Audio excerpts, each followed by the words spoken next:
ಅದಕ್ಕೆ ಏನು ಮಾಡಬೇಕು, ಕಾನೂನು ರೀತಿನಲ್ಲಿ ಆ ಥರ ಬೆದರಿಕೆ ಆಗಿರಲಿ, ಯಾರಾದರೂ ಬೆದರಿಕೆ ಹಾಕಿದ್ರೆ ಆಗಲಿ ಕಾನೂನು ರೀತಿ ಹೋಗಿ ಕಂಪ್ಲೇಂಟ್ ಕೊಡಬೇಕು, ಕಾನೂನು ಹೋರಾಟ ಮಾಡಬೇಕು ಅಲ್ವಾ. ಬೆದರಿಕೆ ಇದ್ದವ್ರು, ಇವಾಗ ನನಗೆ ಬೆದರಿಕೆ ಇದೆ, ನಾನು ಮುಲಾಜಿಲ್ದ್ರೆ ಕಂಪ್ಲೇಂಟ್ ಕೊಡ್ತೀನಿ, ಇಂಥವ್ರಿಂದ ನಮಗೆ ಬೆದರಿಕೆ ಇದೆ ಅಂತ ಹೇಳ್ಬಿಟ್ಟು ಸುಮ್ಮನೆ ಹೇಳ್ಕೊಂಡ್ರೆ ಪ್ರಯೋಜನ ಅಲ್ಲ. ಬೆದರಿಕೆ ಇದೆ ಅಂದರೆ ಅವ್ರಿಗೂ ಪ್ರತಿಯೊಬ್ಬರು ಜೀವ ಮುಖ್ಯ. ಆ ಥರ ಬೆದರಿಕೆ ಇದೆ ಅಂದರೆ ಖಂಡಿತವಾಗಿ ಹೋಗಿ ಯಾರು ನಿಮಗೆ ದುಡ್ಡು ಅಂಶ ತೋರಿಸ್ತಾ ಇದ್ದಾರೆ, ಯಾರನ್ನ ದುಡ್ಡು ಅಂಶ ತೋರಿಸ್ತಾ ಇದ್ರೆ ಅಂಥವ್ರ ಹೆಸರು ಕೊಡ್ಬೋದು. ಯಾರಾದರೂ ಬೆದರಿಕೆ ಹಾಕಿದ್ರೆ ಎಲ್ಲಿಗೆ ಬೆದರಿಕೆ ಹಾಕಿದ್ದಾರೆ ಅಂತ ಹೇಳ್ಬಿಟ್ಟು ಹೋಗಿ ದೂರು ಕೊಡ್ಬೋದು. ದೂರು ಕೊಡದ್ರೆ ಇರೋದು ತಪ್ಪು.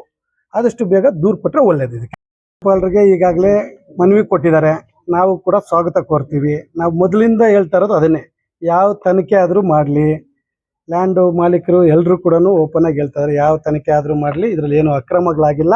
ಏನಾದರೂ ಅಕ್ರಮ ಆಗಿದ್ರೆ ಅವ್ರು ಬೇಕಾದ್ರೆ ಏನು ಬೇಕೋ ಅದನ್ನು ಕೋರ್ಟ್ ಏನು ಕ್ರಮ ತಗೊಳ್ಳಿ ಅಂತ ಬಿಟ್ಟು ಹೇಳಿದ್ವಿ. ಇವತ್ತು ನಾನು ಏನು ರಾಜ್ಯಪಾಲರಿಗೆ ದೂರನ್ನು ಕೊಟ್ಟಿದ್ದಾರೆ, ಇದನ್ನು ಪರಿಶೀಲನೆ ಮಾಡಿ ಅಂತ ಕೊಟ್ಟಿದ್ದಾರೆ. ಖಂಡಿತವಾಗಿ ಸ್ವಾಗತ ಕೋರ್ತೀವಿ. ಪರಿಶೀಲನೆ ಆಗಲಿ. ಏನು SIT ಮಾಡಿದ್ದಾರೆ, SITನಲ್ಲಿ ಕೂಡ ತನಿಖೆ ಆಗಿ ವರದಿ ಬರಲಿ. ಜನಕ್ಕೆ ಏನು ಇದರಲ್ಲಿ ಸತ್ಯಾಂಶ ಇದೆ ಅಂತ ಹೇಳ್ಬಿಟ್ಟು ತೋರ್ಸಂಥದ್ದಾಗಬೇಕು.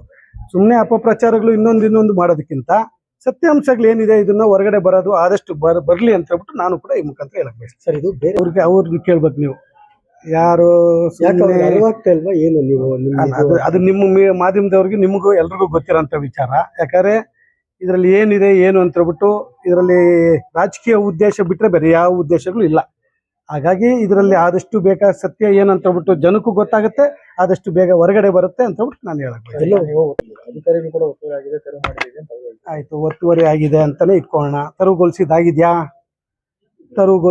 ಏನಾನ ಒತ್ತುವರಿ ಆಗಿದ್ರೆ ತೆರವುಗೊಳಿಸ್ಕೊಳ್ಳಿ ಅಂತ ನಾವೇ ಹೇಳ್ತಾ ಇದೀವಲ್ಲ.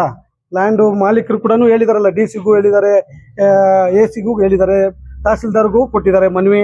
ಯಾವುದಾದ್ರೂ ಒತ್ತುವರಿ ಆಗಿದ್ರೆ ಅವರು ಮುಲಾಜಿಲ್ದ್ರೆ ತೆರವುಗೊಳಿಸ್ಕೊಂಡು ಅವರು ಸರ್ಕಾರಿ ಜಾಗ ಅವ್ರದ್ದು ಏನಿದೆಯೋ ಸಂಬಂಧಪಟ್ಟಿದ್ದು ವರ್ಷಪಡಿಸ್ಕೊಂಡ್ಲಿ ಅಂತ ಹೇಳಿದ್ದಾರೆ. ಅದ್ರ ಬಗ್ಗೆ ಯಾಕೆ ತಲೆ ಕೆಡಿಸ್ಕೊಬೇಕು ಅಲ್ವಾ. ಏನು 51 ಎಕರೆ ಇದೆಯೋ ಅದೆಲ್ಲ ಸರ್ಕಾರದ ಜಾಗ. ಸರ್ಕಾರದ ಜಾಗ ಅಂದ್ರೆ ಯಾವುದು? 30 ಎಕರೆ ಕೆರೆ, 25 ಎಕರೆ ಒಂದು ಕೆರೆ, 5 ಎಕರೆ ಒಂದು ಕೆರೆ, ಇನ್ನು ಉಳಿದಿರೋಂಥದ್ದು ನೀರು ನಿಲ್ಲಂಥ ಪ್ರದೇಶ, ರಾಜಕಾಲುವೆಗಳು, ನಕಾಶೆಗಳು. ಒಂದು ಊರು ಅಂದಮೇಲೆ ಪ್ರತಿಯೊಂದು ಇದೆಲ್ಲ ಇರುತ್ತೆ. ಹಾಗಾಗಿ ಅದೆಲ್ಲ ಸರ್ಕಾರದ ಸೊತ್ತು. ಸರ್ಕಾರದ್ದು ಸೊತ್ತು ಇರೋದ್ರಿಂದ ಅವ್ರು ರಕ್ಷಣೆ ಮಾಡ್ಕೊಳ್ಳೋದು ಅವ್ರ ಜವಾಬ್ದಾರಿ.